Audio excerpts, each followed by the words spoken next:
Buzz, buzz, buzz, buzz, buzz, buzz, buzz, buzz, buzz, buzz, buzz, buzz, buzz, buzz, buzz, buzz, buzz, buzz. Good evening, ladies and gentlemen, and thank you for bearing with me. This is Talking Technophobia in Film, and I am your host, Professor Movies. Tonight, we will be talking about the 1986 David Croneberg masterpiece and all of its gooey parts, The Fly. General reminder as I sip from product placement. If you haven't already become a member of LMC, which I know most of you have because you're all really cool and suave and like having access to tons of resources and knowledge. But if you haven't, this is that plug that LMC is a great place full of great hardworking people. I mean you, Stefan. And consider being a member. All right, so general reminders, we will meet again in September. Someone told me September 3rd is like Memorial Day weekend. Okay, maybe that'll change. And then we meet for our final time, December 3rd. I'm doing my Goldblum, by the way. Monsters and Madmen is our topic for the year. We'll see if the last two really fit, but I think this one definitely does. Memorial Day, Labor Day, whichever one, you know the calendar. I still think it's March 2020. It's Labor Day, they tell me. Okay, so tonight we will be talking about some designer genes, the technology of teleportation, mad scientist as magician, and finally what this movie is saying about morality in terms of its final message. As always, we're thinking about what this movie is showing us about film, culture, and technology. And please remember to raise your hand. Now, I'm going to be honest, the way Zoom is set up, I don't know. I can see hands now. Okay, I moved the video up here. Jamie, thank you. I'm going to consider that a wave, not a raise, though, or a one-handed clap. All right, so remember to raise your hand.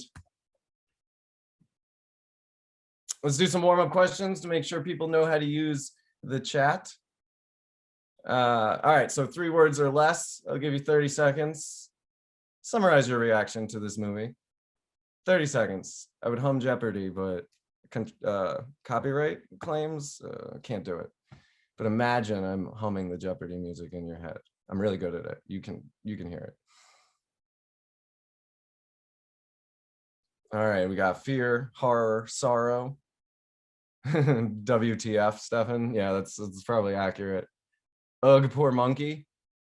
I like that one as well. I'm sorry I killed your brother, Weird bug sex. Yeah, I guess so. There's something very Kafka-esque about this whole movie.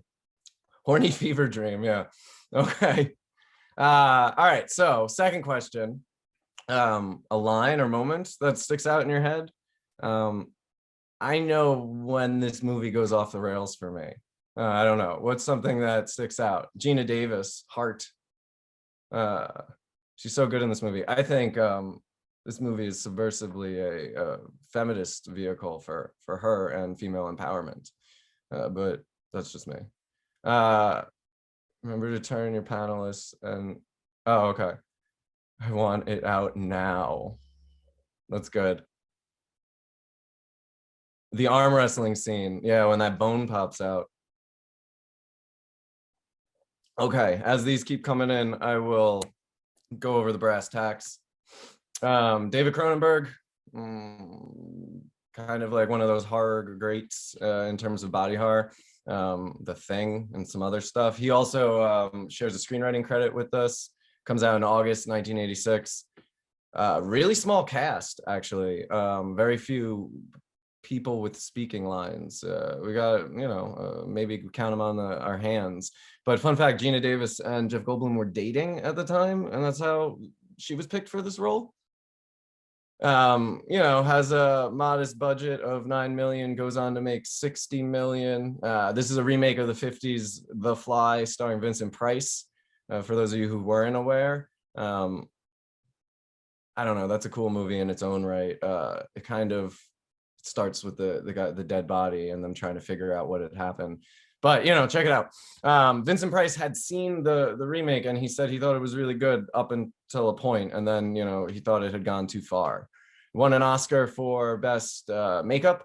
And if you haven't seen Fly 2, you shouldn't. But Fly 2 is out there and it exists, and it involves his son, who has what Robin Williams has in that in the movie where he ages really fast. He ages really fast. Somebody in the chat tell me what he Jack. Yeah, thank you. Very good, Stefan. Points. All right, speaking of points, tonight's prize. Be the first person in the chat to type an answer correctly and send it to me. And I guess you can send it to everybody. Send it to everyone, and you will win this lovely one of 250 kind, courtesy of Etsy, the Fly mug, featuring your one and only boy Brundlefly. It's about 12 ounces. You know, it's double glazed. Oh, and yeah, well, you can't win this, but speaking of double glazed, thanks, Jamie. Yeah. Okay. I'm not raffling that off, but I am open to bribes. Question: name the actor. What sci-fi horror alum cameos as the doctor that Ronnie visits?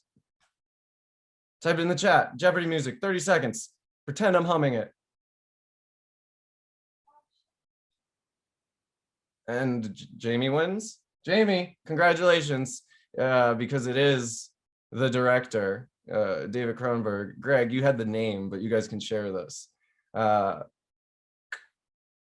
You guys have won the mug. Please see our producers at the end of the show tonight, and they will help you out. Speaking of Sunday, the powers that be at LMC have also suggested we raffle a Sunday calendar for 2020.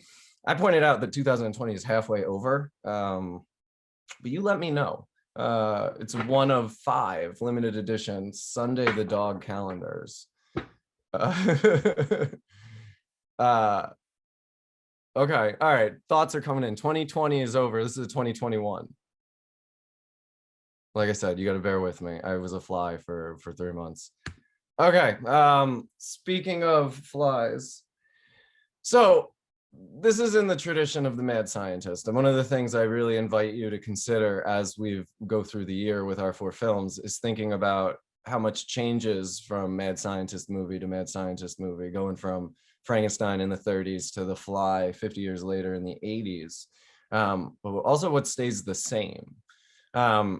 And in a lot of ways, this movie is concerned with very similar things that the Frankenstein is. It is, in a lot of ways, a modern retelling of that Frankenstein story. And you know how I feel about Frankenstein. So despite its intended function, the teleporter becomes a gene splicer. It becomes a teleporter, yeah, a gene splicer. And it's used to purify Seth, right? He wasn't pure, he talks about a lot. The technological advancement is rushed, and it worries us because there are these unforeseen consequences. So let's talk about how the movie views those consequences from playing around with teleportation, with technology, with rushing, right? Seth becomes very invalid and, you know, falls apart. And the things that are created through technology in Frankenstein and this movie are considered like affronts to the natural order, abominations, if you will. And therefore, I'm going to go that step and say, just like Frankenstein, this movie is questioning eugenics just under a different name, right? Genetic engineering, the idea of like purity, genetics, imperfections in certain people. Are we what we are? Can we improve upon that? And the movie, just like Frankenstein, comes down really hard on the disabled and diseased. We'll talk about the ending when we get to the morality part, but nobody really walks away from this intact. But Seth the worst, right? So technology of teleportation. And this is the time of the evening where I will turn it over to you guys. So this is coming out mid-'80s, so there's definitely an American cultural computer boom that's happened by then. Computers aren't in every home, but the push is starting. So there is a reflection of that, these like technological whiz kid, you know, that Seth kind of comes to represent. But more than just that, right? He's a recluse. He's removed, and what makes him unique is that he's trying to solve this problem for his own reasons, right? His motion sickness. He's not trying to conquer death itself or anything like that. He has very modest goals, right? Very trying to revitalize things in terms of comfort and convenience. And that maybe is what technology has started to look like in the 80s. It's no longer weapons of mass destruction or defeating death, conquering the natural elements. It's now making our lives better and easier, which has always been technology's intended purpose. And there's also with Seth this idea of like he dies and comes back. I will listen to a bunch of middle schoolers today talk about how when you teleport, it kills you and then just rebuilds your atoms again and stuff like that, which really reminded me of the Prestige, but that's more of a cloning machine than teleporter, but also David Bowie. So talk to me. What do you guys think about the teleporter? If we were gonna put a name on this thing in terms of symbolism, what do you think this represents in this movie? Do you think it's just a teleporter? But how can we see the symbolic evidence? And you guys can raise your hand and unmute. I will unmute if I can't. It's kind of, all right, it's being done. So anyone want to raise your hand and tell me? What do you think about the teleporter or technology in general in this movie? Now I'm just looking at the chat. Star Wars Eugenic Wars. Yeah. Was that the 90s they thought that happened? Or was it the early 21st century? I don't know, but Lisa's correct. World War III was basically like the eugenics wars, according to Star Trek. Hi. Please. Oh, you have to hit the mute button. Oh, I hear Jamie. There's no, not you. There's 3 of us in the room, so. Oh, okay, yeah. Jamie. The more the merrier. Yes, we're here. Oh, there's 4 of us. I'm sorry, Phoebe. She was upset. Okay. Yeah, so the technology in this film was a little bit confusing to me, and I don't know if it was because I was really afraid of this movie, but I wish that there had been more information about how the computer worked, because apparently this computer was like a kind of an iRobot, right? It was making decisions, and we are not learning at any point how this computer is learning or making decisions. For example, Brundle at one point is like, I have to teach the computer about flesh. All right, that's cool. So like, what did he do? How did he teach him about flesh? Did he just write some things? That was one thing I was very confused about, but still very impressed by teleportation and gene splicing. It is impressive. It would also like destabilize the world probably. This thing he's invented, right? Like if you think about our transportation industry, it's out of business. Okay, but you're right. We skip over a lot of the science of the science fiction. And that's, I wonder, did Seth even teach it or did he outsource that like all of the other things? But we'll talk about Seth a little more. Can you repeat that? Because Ryan and Greg are obviously talking to each other. Can you just repeat that? He outsourced what? Oh, he could have outsourced the whole programming the computer how to learn to love the flesh. Oh, right, because he said he outsourced building it, correct? Yeah, like most of it, right? He's just a project manager, he says. But we'll talk about Seth a little more because I've got thoughts about him. Yeah, but I think that the computer was almost its own character in that movie, the same way it would have been its own character in the movie Her. Yeah, it was cheeky, that computer, right? What if element 1 is Brundle? What is element 2? Not Brundle. You know, that computer had a sense of humor. What's another movie where the computer, I've seen another movie where a computer is giving cheeky responses and talking back. What movie? Interstellar? Maybe it's War Games. Oh, War Games. War Games is a good one for talking technophobia.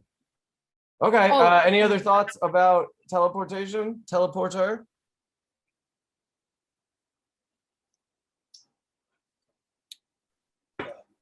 All right, so think about what teleportation is. You go from one place to another really, really quickly. right? Star Trek does have it. There's another Star Trek reference. We got to do a Star Trek one of these days. It's a shortcut, right? And the whole reason they make it go bad often is because these scientists take shortcuts. All right, Greg, go for it. What do you think? I was just noticing that this movie came out in 1986, which is the same year as Aliens. And one of the cool things about it is that it looked just like an Alien set piece. You're right. Sorry, can you hear me? No, that's awesome. That's good because I'm looking at the slides right now, and I'm there's something this very movie came out at the egg-like. same time, and it's almost like they looked at the stuff from like they had the same set designer. Those alien pods look like they could have. The teleporter pods look exactly like a set from Aliens. Yeah, they remind me of the eggs. And there's another like birth kind of thing there too with the eggs happening. Xenopod. Go Right. ahead. Well, and they're xenopods, and in the movie Aliens, they were xenomorphs. You're right. Right. I don't know where like something happened in the 80s where people thought that the word xeno would be cool, but The prefix. very Yeah. clear that they were all on the same page together. I'm gonna start putting that in front of more words. Xeno? Xeno. This is my Xeno car and my Xeno mug. My husband is Zeno, Greg. Xeno Greg. There's an alternate reality for us there somewhere. Yeah. Okay. But that's like what was overwhelming about like or overarching about like the technology in this. Like it looks like they oddly enough, I think the movie was more about the philosophy of the movie and less about the technology. Not the technology, but the set pieces were not like hyper detailed, kind of like in Star Trek, where they weren't really too into the science. He's like, I made a teleporter and we can teleport steak and turn gorillas inside out. Mm-hmm. But like, and then it looks like they borrowed the set piece from any other 1986 movie, which was cool. They definitely got the lighting from an 86 movie. Yes, definitely with the backlighting. Well, That's what I thought. well, so I have a thought about your question. What does a teleporter symbolize? Please.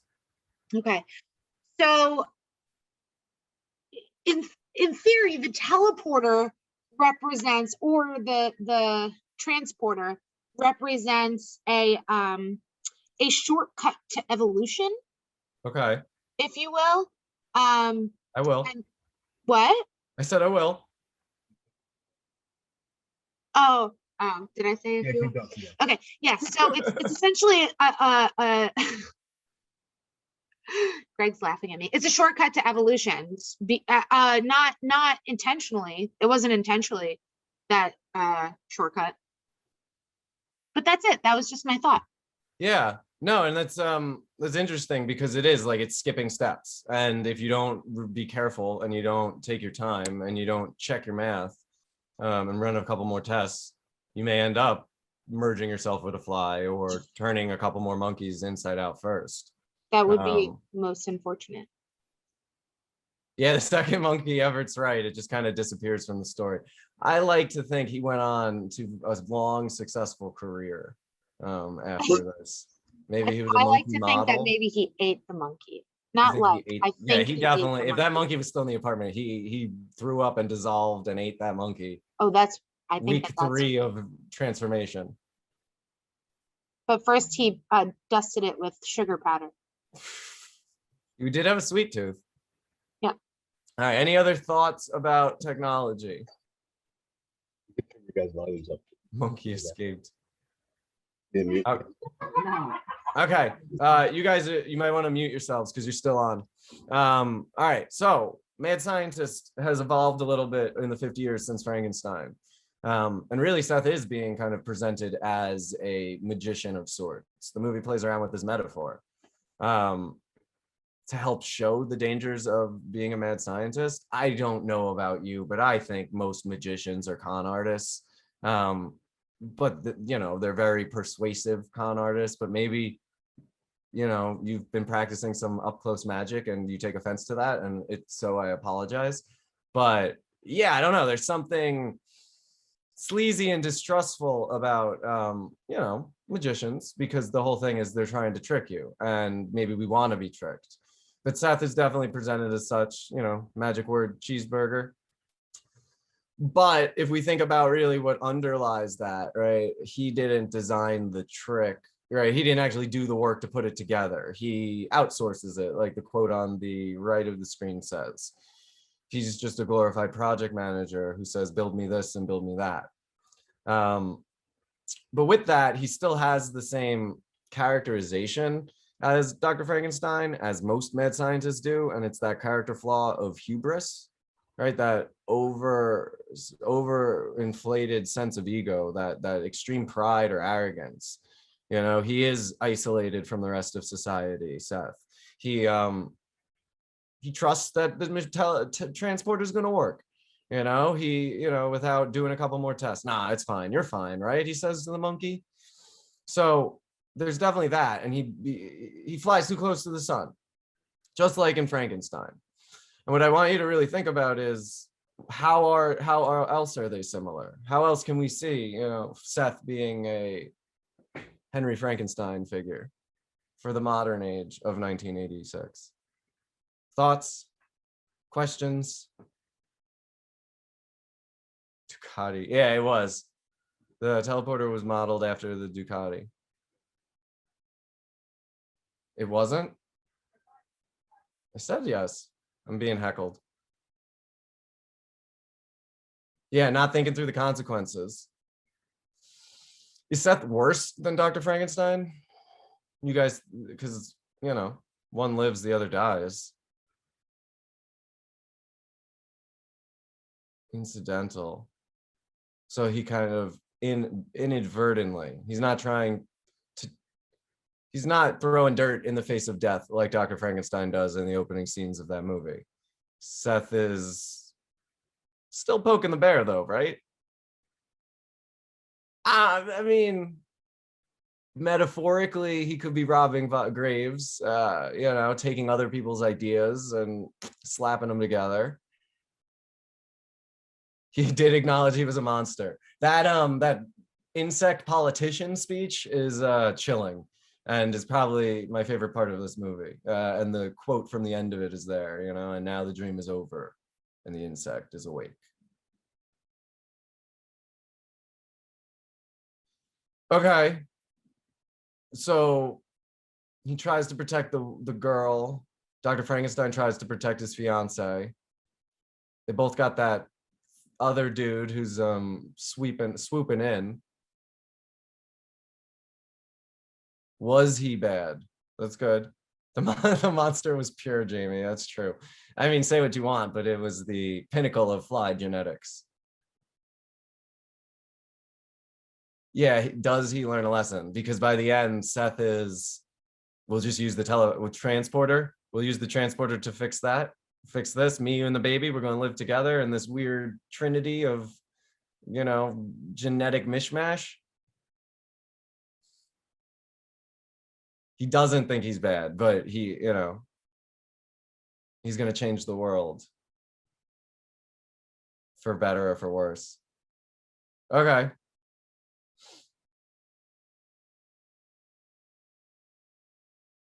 I'm getting a lot of fly hate in the chat. I mean, they're not spiders, I'll say that, but they're flies. Okay, there's a lot of irresponsible in this. All right, so moving along. This then is, you know what? I don't think it's that gross, but this is the slide that got us put up to an R rating for the evening. So I'm just forewarning you, if you have a heart condition, may or may not be pregnant, or get nauseous easily, you may want to close your eyes and just listen to the soothing tones of my voice, perhaps. All right, so this movie is known for its body horror. So is Cronenberg. Chat's cracking me up.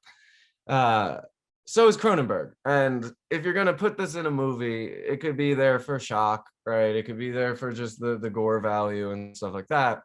But I like to pretend that people do things on purpose for a reason. And if there was a reason, you know, why have such gross body horror? How is that used effectively in this movie? These scenes were not ideal. I had the dream scene where she gives birth to the baby fly larva, and I'm not gonna lie to you, we're not outside because of the rain. We're not outside because there was some butting heads artistically over what I was going to be allowed to do. So the compromise was I warned you and took away the fly baby. That part was awesome. Okay, so any thoughts? Raise your hand, say it out loud, type it in the chat. How is body horror being used? Why use body horror in this movie? Why is Cronenberg the perfect director for a film like this? How does this really hammer home some kind of message or warning? It does evoke a reaction. That was the scene on the bottom left is what I was gonna reenact for you. My ear was gonna fall off and couldn't get the spirit gum working. So there is definitely a transformation, and if you think about the hero's journey, this is a really gross hero's journey that Seth goes on, including with his death and rebirth kind of thing. But maybe he's not the hero on the journey. Yeah, no, I know. I'm throwing it out there. Yeah, I'm reading Ryan's comment. So Ryan says it could have been used to show what people think will happen when they get the vaccine, which is actually a good transition to the next question. So I'm going to hold that for a second. The destructive face is what happened to Gina Davis in Beetlejuice. Guy had one bad jealous night and turned himself into a fly, and that's it, right? Like his emotions get the better of him. It's because his human, right? His human nature kind of gets in the way of this. If he was a machine, the machine would have been logical and wouldn't have gone in the transporter, because it wouldn't have felt jealousy, because it doesn't feel those feelings yet. But yeah, you can feel sorry for him for that. All right, so let's look at hey Sharon, I missed you coming in. Maybe we are afraid of the vaccine. So in the 80s, in the mid 80s, right, the AIDS crisis is happening, right? And I think in some ways you can draw parallels between that and this movie. Now, Cronenberg has said that the older he gets and the more he comes back to this movie, the more he thinks it's more universal than AIDS. He thinks it's about death and dying and, you know, falling apart. But it's somewhere in his mind when he was making this movie, he's gone on record saying AIDS and HIV was influencing that. So can you guys see anything there with that? What does it say about that? Sure, Jamie. Talking is permitted for you.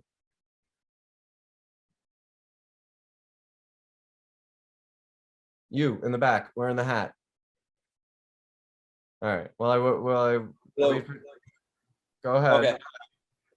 No, so I was actually answering sort of the last question a little bit about what does the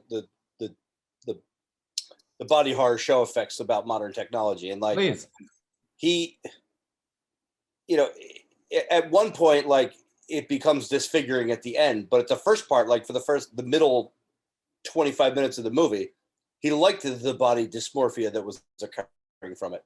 And he was sort of like, he kind of knew that something was wrong, or he was trying to avoid it. He was aware that he was changed. He was aware that he was changed, but he was like liking the change, and he was willing to risk the dysmorphia that comes with it. And it's kind of strange. Like he's like, well, I know the end results are going to be bad, but I'm kind of willing to test the limits, because he was able to become like a gymnast with some weird gymnastic scenes where he starts using the parallel or the high bar and in the apartment and stuff like that. You can tell the moment it goes from stunt double to him again, though, in the cut. You have to be able to know. That was 100% Jeff Goldblum and his beautiful body. It was definitely not Jeff Goldblum. I love to live in fantasy worlds also. And there's another movie Thank that you. Cronenberg directed, which is like a really, really good movie. It's super weird. Crash Mm-hmm. In '96, where the people in that movie, like, to get their thrills, end up crashing cars on purpose and distorting their bodies to the point where they're like wearing like leg braces and stuff like that, but they enjoy it because it's the only way they can get any excitement out of life.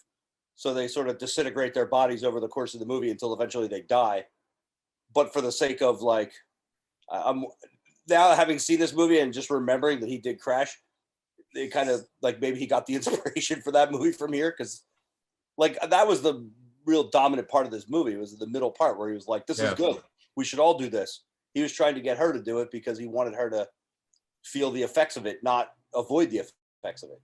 Yeah, he in his mind, kind of knew that something was, you know. Go ahead. He was kind of trying to self-delude himself out of thinking it was all going to go sideways. Yeah, and I mean, like, he comes out and the first thing he says to the monkey, besides "I'm sorry I killed your brother," but the first thing he says out of it, the machine, is, you know, am I changed? Is this live or Memomax? You know, like, he's immediately questioning, did this make me better or worse somehow? And yeah, right. Initially, he thinks it's made him better. You know, and he's an elevated god-like man who's drank deep the plasma spring, and he just wants a companion, right? If he's this new Adam, he's looking for someone to be an Eve. Yeah, and we know it works because he goes through it multiple times. Yeah, he does. There were no flies the second time. Yeah, interesting. Yeah, he just kept going through it thinking it was improving him, but maybe Yeah. he didn't realize the fly was the thing that improved him at first. I'm not sure about that. Yeah. He kept going through it thinking he just became a different human being. Yeah, and it's with the improvement stuff that we really enter into the whole genetics, genetic engineering, gene therapy kind of stuff, designer babies. It's like, should we filter this stuff? Should we allow, yeah, and again, there's the whole abortion angle also, where this is very supportive of women's rights, right? This movie's not coming down critical on that. Well, I mean, yeah, they sort of tip their finger on the scale by making it an evil alien baby. Yeah. Yeah. With fly DNA that was gonna start vomiting on its own food. It's an extreme. Yeah, but it definitely had that angle to it. Yeah, and it's like going back to the social stuff, right? Like, this is a time where, like, there was a disease out and people had many questions and people were very afraid. And I think even going back to Ryan's comment about, you know, COVID and the vaccine, now seeing we're gonna, like, YouTube's not gonna let us put this on YouTube because this is all gonna be flagged. But with that, I think that it's valid that there's something like the body horror stuff scares us, you know, and like we fear medicine, technology going awry. But also how we treat the individuals, I think, is important, right? She is there for him through his deterioration as much as she can. We fear pain, we fear death, right? The nightmare imagery in the middle of this movie when Seth is falling apart is like every nightmare you're ever gonna have. Teeth coming out, fingernails coming off, right? I don't know about you, but those are all the fever dream nightmares I have. You know, it's like, oh, you know, and it's all, you know, fearing of getting older and dying and all this other stuff. This is good, guys. It feels like therapy. Everett, elaborate. I think your comment's good, but I need more. How do I mute? Okay. I was just saying, like, the parts like falling out and like not being like where they're supposed to be, like with like, yeah, that's all. No, there's an extremeness to it, right? So Everett was saying it's like anti-smoking commercials and things like that, and there's an extremeness to it. The shock that we talked about before, getting people's attention. You know, look what will happen to you if you drink deep the plasma pool. You know, and yeah, Seth's whole rant it's weird. You know, the whole rant about penetration. All you know is society's straight line about the flesh. You can't penetrate beyond it. You know, there's this counterculture vibe to him there. Makes me think of the face melting scene at the end of Raiders. That's very true, Lisa.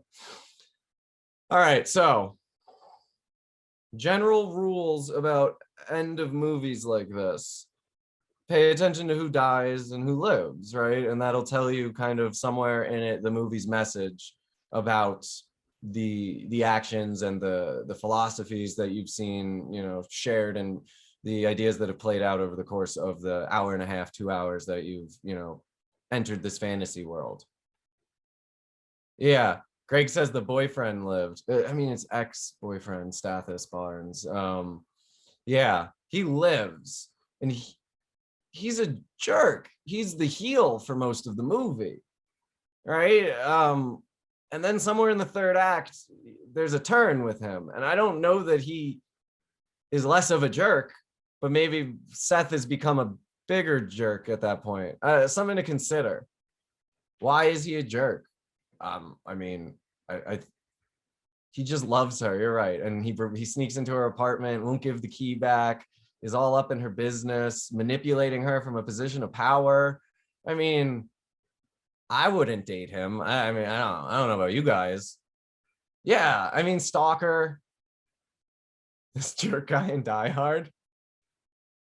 Hans? No, okay. Oh no, I know who you're talking about. Is it the same act? No, it's not. It's dudes with beards. I see. Yeah, you're right. The bearded guy who's like Hans Booby. Yeah, I'll take care of this for you. I know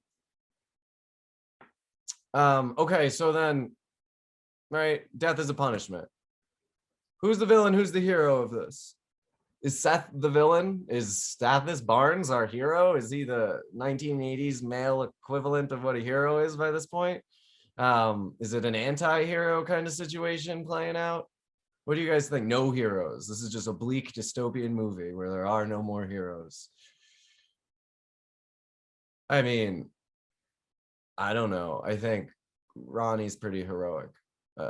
If you were going to ask me, I think Gina Davis's character, she's who I root for over the course of this film. But I don't know what you guys think. She's the best of the lot. Yeah, I mean, she could be more honest with Seth, I guess, before leaving that night to go talk to Stathis. But even their names, they're like foils for each other, Seth and Stathis. Gina Davis wins. So notice this, right?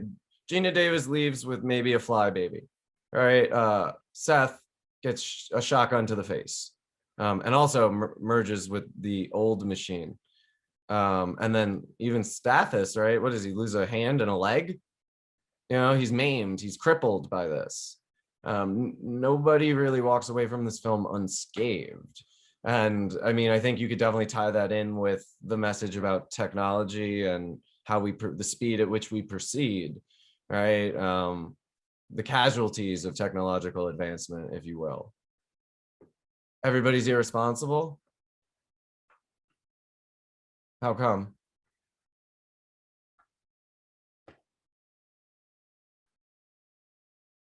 I think you have the scientists who didn't follow scientific procedure. You know, you commit, you have an experiment, you log, you monitor, and you see what the results are over a period of time to see what happens, right? He didn't know what would happen with the monkey. He jumped in the tank himself. It really shouldn't have been a human going next. Gina Davis's character probably would be considered a promiscuous character if you wanted to look at her. She had a relationship with her coworker, and as a journalist, she was having a relationship with her subject. And then you have that other guy who, you know, was just really a douche. Okay, from an ethical standpoint, she's a journalist sleeping with her, you know, her interviewee. Okay, I'll give that. Gina Davis does not, you know, is not a perfect person either. I think they're all subject to their emotions in this movie. I don't know if I guess irresponsible, you could put them all in that category. Sure. Even Stathis, he's ready to push this story without even knowing what it is, right? He's like, well, we're just going to piece the story together. You know, there's information out there about it if you look for it. You know, it's not even finished. He didn't believe Rundle yesterday. But he's ready to, yeah, just run with it, tell the world. So I guess, yeah, there's a level of irresponsibility with all of them. So everyone in the movie's irresponsible. The movie's telling us we're irresponsible. So humans are the problem, not the technology. Well, yeah, and I think that's been our, that's the fact we keep coming back to with these movies, right? Technology is neutral. It's neither good nor bad. It's all about how it's used and who's using it. And often it's, well, almost always it's us using it, more often for ill than good. So yeah, it's man that was the monster, to quote King Kong. But I imagine Jack Black saying it when I picture it. All right. Any other thoughts about hero or villain? Maybe it's just The Fly. All right. So we've got a whole slew of people who have talking permitted. Anybody? Stefan, you just popped up. You want to say anything?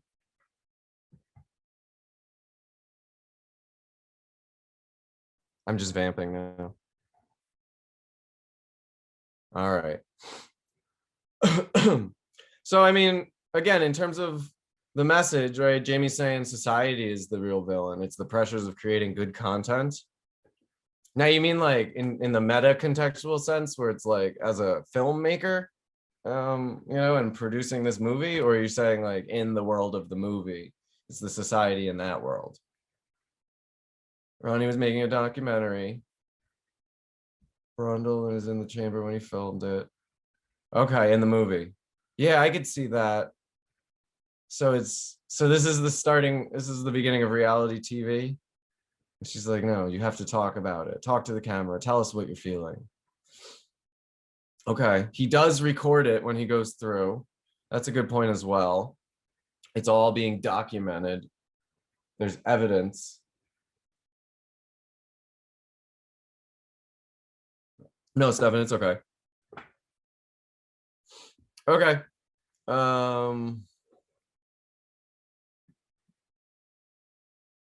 So then final thoughts about our second Jeff Goldblum film. Third Jeff Goldblum film.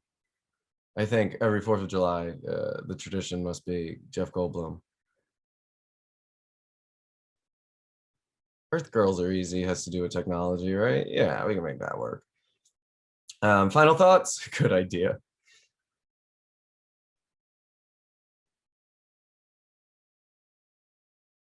I'm not going to say this is worse than trying to Zoom with high schoolers. And I know we're all disappointed about not being outside. But as I sweat here because the rest of my body is still fly. I don't know that you realize this. I feel like I'm bombing. Sharon loves Jeff Goldblum. First Fly was scarier. Really, Lisa? Okay.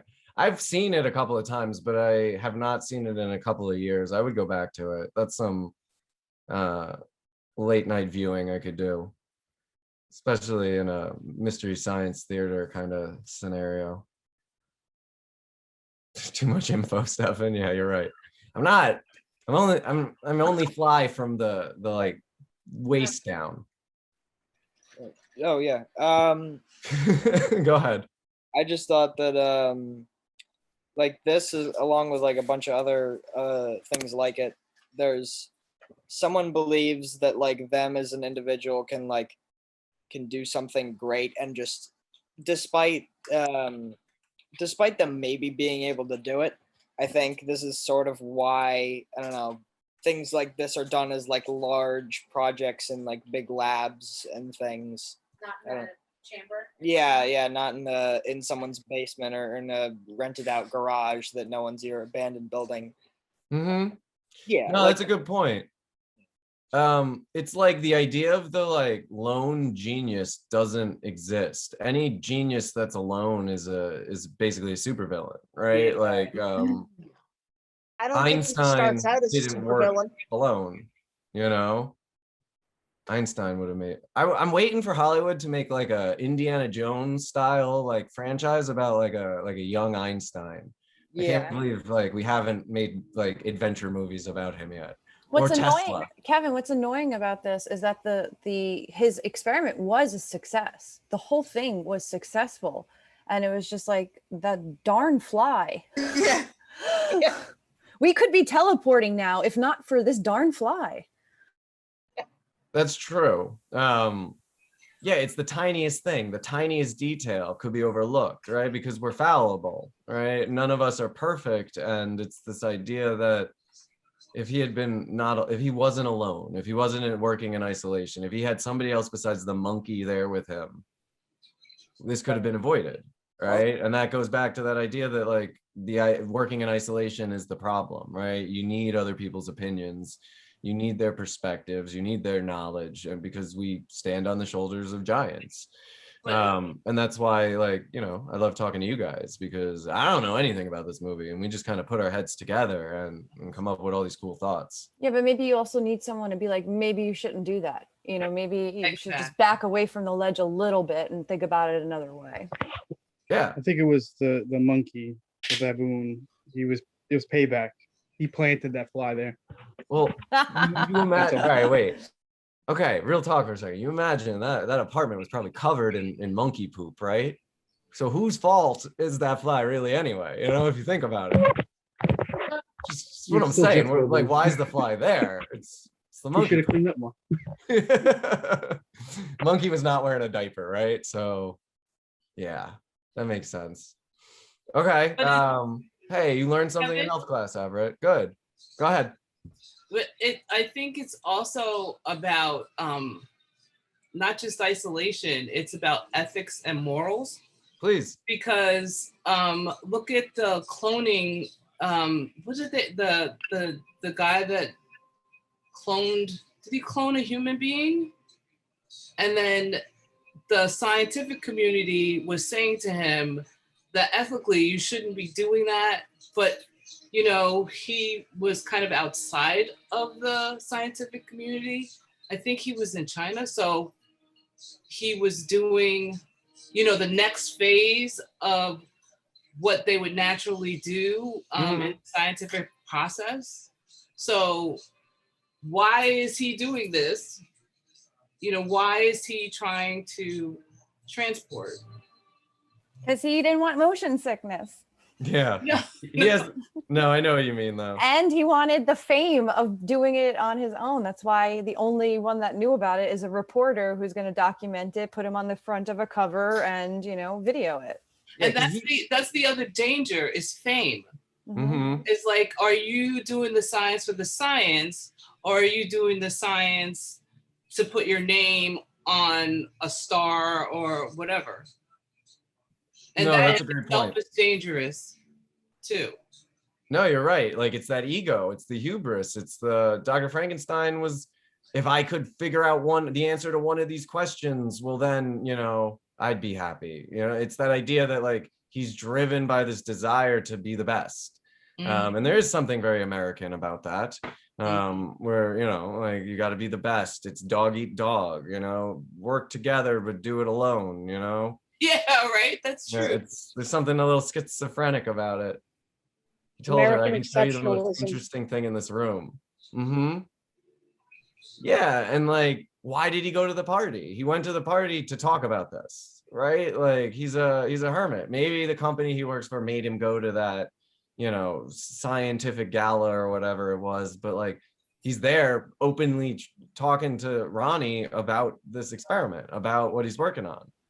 And that's part of the business too. That's part of the process, because how are you going to get funding if your scientists aren't out there promoting what they're doing? Okay, good point. Yeah, but Publish or perish. yeah, and she was also an attractive reporter, so I think that probably played a role into it too. Come back to my lab and let me show you what I'm doing. Yeah, it definitely seems like he's trying to pick her up. Even she's suspicious of it too. I just don't know that he's got the social graces to be even trying. A lot of really smart people don't. No, but you're looking at one. I just get adopted by extroverts all the time. I don't think you did too bad.